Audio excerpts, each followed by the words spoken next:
ay rated SPG. Striktong patnubay at gabay ng magulang ang kailangan. Maaaring may masiselang tema, lengguwahe, karahasan, sexual, horror o droga na hindi angkop sa mga bata. Ikaw ang aking lala sa gabing madilim. Ikaw ang bawat sana sa lahat ng hiling. Sagot sa akin.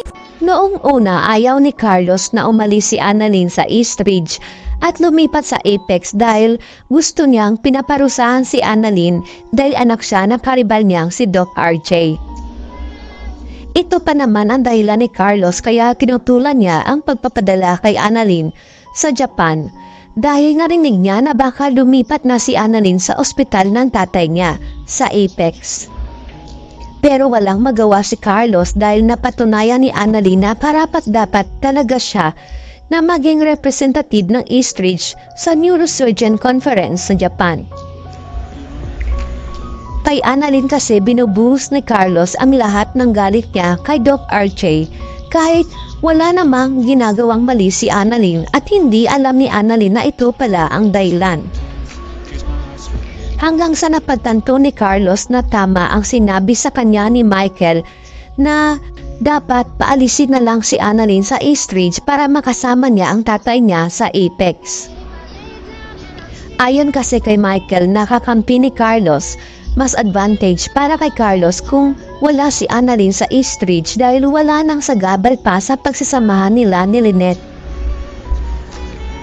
Itong si Michael lumabas rin ang tunay niyang kulay para makaganti lang kay Doc RJ. Ang hindi niya alam, kalbaryo pala ang buhay ni Lynette at Annalyn sa poder ni Carlos. Sobrang kaba pa ni Carlos dahil muntik na magsumbong si Lynette kay Annalyn tungkol sa sugat niya sa braso, mabuti na lang at naabutan niya ang mag-ina. Kaya para makalimutan ni Lynette ang kasalanan ni Carlos, naregaluhan siya nito dahil sasama si Lynette kay Annalyn papuntang Japan pero may kapalit pala ang suhol niya. Kinausap ni Carlos si Lynette na kung ano man ang nangyayari sa kanilang mag-asawa, wag na wag itong magsusumbong kay Annalyn at pumayag naman si Lynette. Sa East Ridge, magtataka na lang si Doc Katie at Doc Lyndon kung bakit nag-iba na naman ang pagtrato ni Carlos kay Annalyn dahil tinutulak nito si Annalyn na lumipat na lang sa Apex.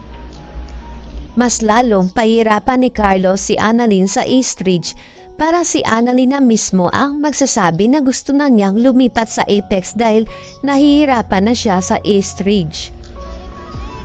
Naalala kasi ni Carlos ang sinabi ni Annalyn na tatapusin pa niya ang residency niya sa East Ridge dahil okay pa naman ang kalagayan niya dahil walang Moira at Zoe sa East Ridge.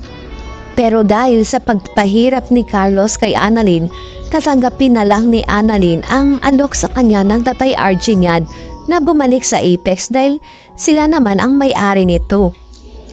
Kaya nang malaman ni Doc Lyndon na plano pala ni Carlos na pahirapan si Annalyn para lumipat ito sa Apex dahil sa kasakiman niya, kailangan nang turuan ng leksyon si Carlos.